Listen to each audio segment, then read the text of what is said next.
Dando início ao Evangelho, prece e vibração da noite de hoje, comunguemos na alegria e na paz do Mestre Jesus, dos Espíritos amigos que nos assistem, conscientes que somos do amor que se faz presente em nossas vidas e é flúvio de paz, harmonia e luz.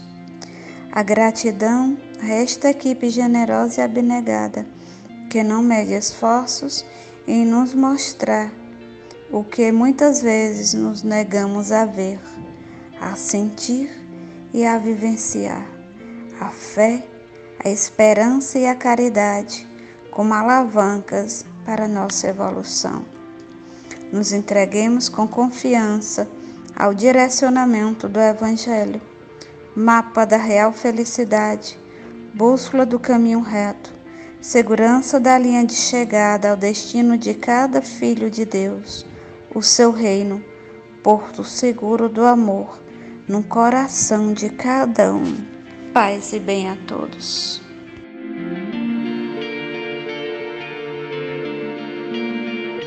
Boa noite, meus irmãos. O nosso Evangelho está no capítulo 8, muitos os chamados, poucos os escolhidos. Parábola do festim das bodas. Item 1. Falando assim por parábolas, disse-lhes Jesus: O reino dos céus se assemelha a um rei que, querendo festejar as bodas de seu filho, despachou os seus servos a chamar para as bodas os que tinham sido convidados. Este, porém, recusaram-se a ir.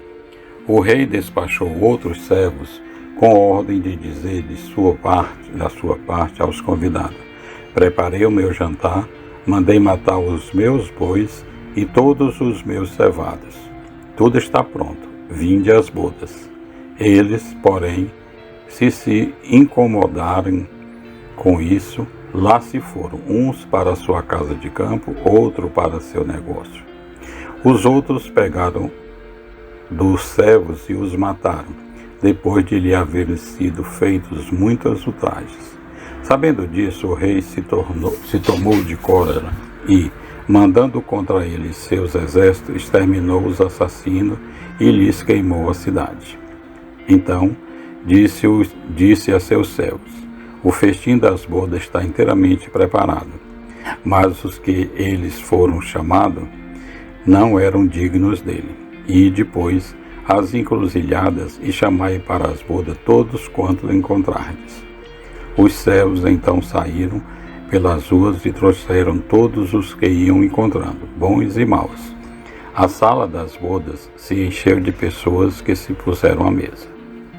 Entrou em seguida o rei para ver os que estavam à mesa, e, dando com um homem que não vestia a túnica nupcial, disse-lhe: Meu amigo, como entraste aqui sem a túnica nupcial?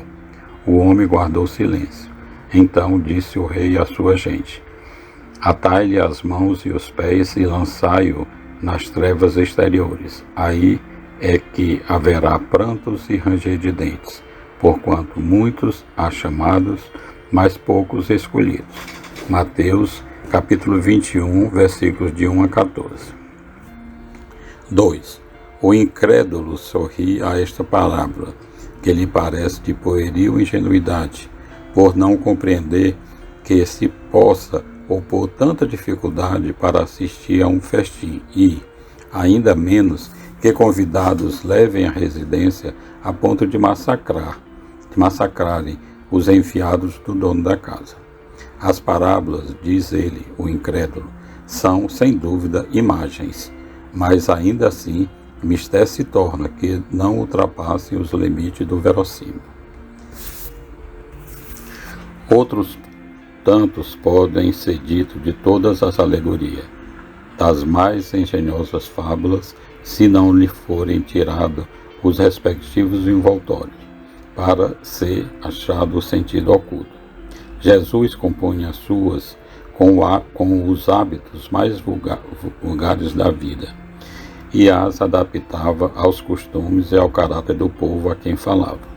A maioria delas tinha por objeto fazer penetrar nas massas populares a ideia da vida espiritual, parecendo muitas ininteligíveis quanto ao sentido, apenas por não se colocarem neste ponto de vista os que as interpretam. Nada de que tratamos Jesus compara o reino dos céus, onde tudo é alegria e ventura, a um festim. Falando-se dos primeiros convidados, alude aos hebreus, que foram os primeiros chamados por Deus ao conhecimento da sua lei. Os enviados do rei são os profetas que os vinham exortar a seguir a trilha da verdadeira felicidade. Suas palavras, porém, quase não eram escutadas. Suas advertências eram desprezadas. Muitos foram mesmo massacrados como os servos da parábola.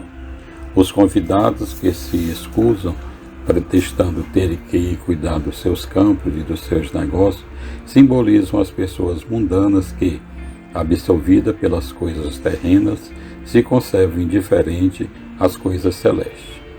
Era crença comum aos judeus de que então que a nação deles tinham de alcançar supremacia sobre todas as outras.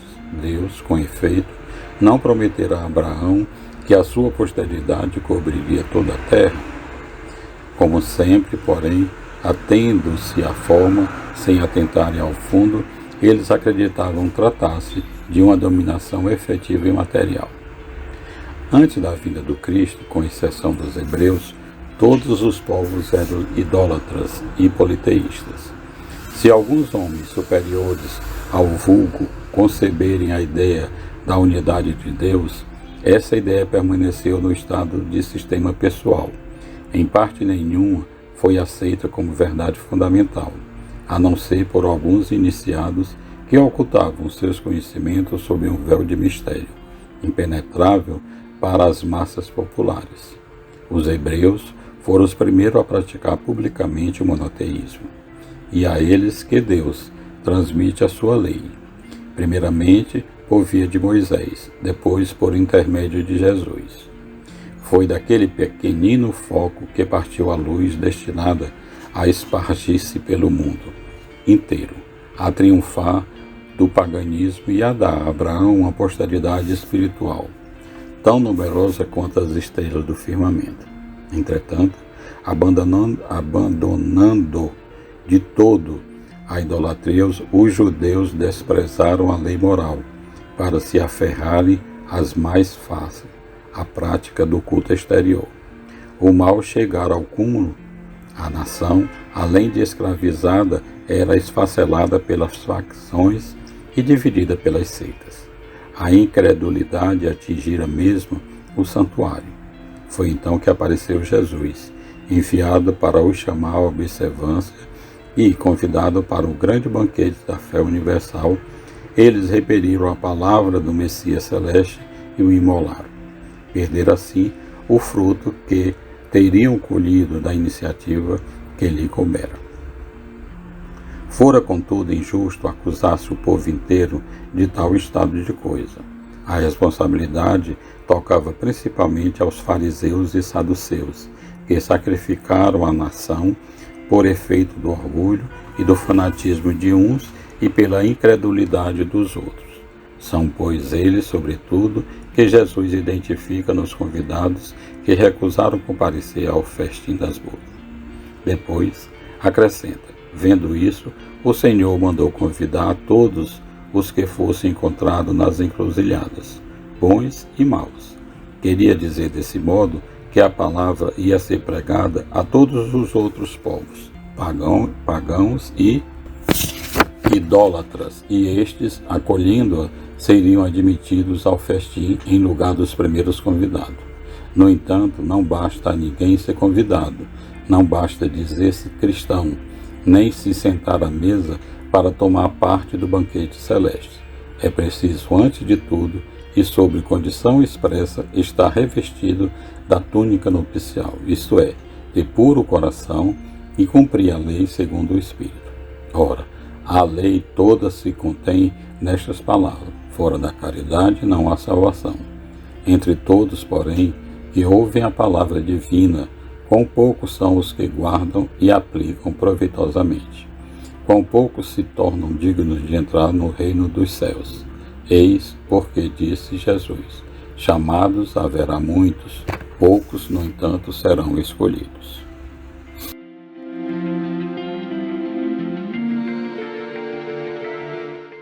Acabamos de ouvir o Evangelho de Mateus, referente a muitos os chamados, poucos os escolhidos, e mais precisamente sobre o festim das bodas.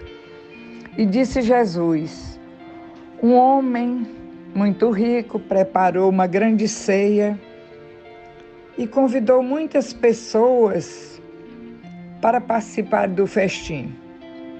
À hora da ceia, mandou que um servo fosse dizer aos convidados que viessem, pois que tudo estava pronto. Todos, como de comum acordo, começaram a excusar-se. O primeiro disse: comprei uma quinta e preciso vê-la, peço que me desculpes. Outro: comprei 5 juntas de boi e vou experimentá-las. Disse outro: rogo-te que me deis por escusado. Casei-me, disse o terceiro, e por isso não posso ir. Voltando o servo, tudo relatou ao seu senhor, que encolerizado disse então o pai de família ao servo: vai já às praças e ruas da cidade e traze para aqui os pobres e estropiados, os coxos, os cegos. E disse depois o servo: Senhor, está feito o que ordenaste, e ainda há lugar para outros mais. Retrucou-lhe o Senhor: vai por essas estradas e veredas, e aos que encontrares obriga a entrar, a fim de que se ache a minha casa cheia. Então, porque eu vos declaro, nenhum daqueles que foram convidados provará da minha ceia. E quais são os que atenderam ao convite das bodas? O Senhor é o rei que casa o filho e convida os amigos, os vizinhos e muitas pessoas. Ele chama a si o que, instruídos no conhecimento de seu nome, tem que se reunir sem demora ao seu redor, a fim de partilharem das alegrias da vida eterna. Os que não atenderem ao chamado são os que, ouvindo a voz dos seus enviados, não lhes respondem e os repelem. A justiça divina se exerce então contra esses ingratos que, por sua vez, são repelidos, até que hajam compreendido e expiado suas faltas. Os servos do rei percorrem, a mandado seu, as encruzilhadas, chamam bons e maus, e todos os que encontrassem, a fim de participar dos banquetes. Cumpre, porém, que para entrarem na festa, previamente dispam suas vestes manchadas. É essa uma condição absoluta. Quem quer que não a preencha será rechaçado para as trevas exteriores, isto é, para os planetas inferiores, para longe das venturosas moradas, onde o espírito revestido do traje nupcial pela regeneração continua a se depurar até ao momento em que, havendo atingido a perfeição, terá vestido a túnica imaculada, único traje com que poderá penetrar no palácio eterno, nos espaços das regiões puras, nas esferas celestes divinas, onde só os puros espíritos habitam e às quais só eles têm acesso. Aquele, o único traje com que poderá o espírito aproximar-se do foco da onipotência. E o rei, achando um sem a veste nupcial, disse: atai-o de pés e mãos e lançai-o nas trevas exteriores, aí haverá prantos e ranger de dentes. Estas parábolas das bodas, muitos os chamados, mas poucos escolhidos, não se refere unicamente ao que foi expulso por não estar dignamente vestido. Refere-se também a todos os que anteriormente haviam cerrado os ouvidos e o coração à voz que o chamava. Não esqueçais, ó vós todos que procurais explicar o sentido das palavras de Jesus, que aplicando-se aos tempos então vindouros, elas apresentavam um cunho de atualidade e de positividade, de molde a ferir os espíritos materiais a quem ele falava. O mestre veladamente apontava os benefícios da reencarnação. Se dissera, apanha todos os que estão na encruzilhada, vestiram com alegria os trajes nupciais. Eram os mesmos que anteriormente haviam recusado entrar na sala do festim. Os mesmos que feriram, maltrataram e mataram os enviados do Senhor. Os pobres, os estropiados, coxos e os trazidos das ruas e praças, das cidades para a sala do banquete, o que encontraram na estrada e nas veredas, se viram, de repente, acondicionado na sala do banquete. A sala do festim das bodas nos está sempre aberta. Não deixemos de, afinal, saborear a ceia, pois que dia chegará em que nos virão buscar para dela participar. Boa noite.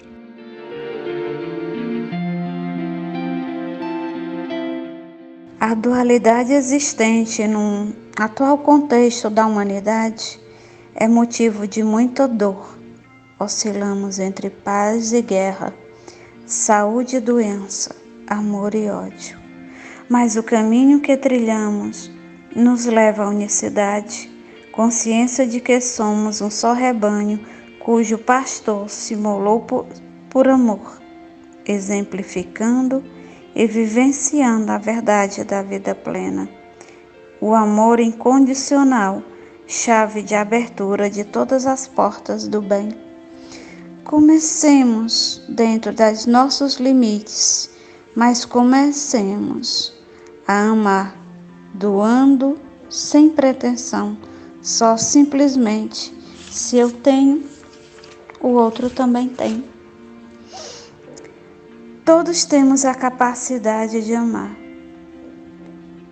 Amemo-nos doando, em benefício do mais necessitado, do doente do corpo, da mente, do espírito. Essas energias que ora direcionamos, trabalhadas e ajustadas na medida das necessidades, esses fluidos serão distribuídos, adicionados às águas destes irmãos, que com fé e esperança buscam a cura dos seus corpos físicos e de seus espíritos. A porta que se bate se abrirá, aquele que busca achará, e aquele que pede será atendido. Que assim seja, Senhor.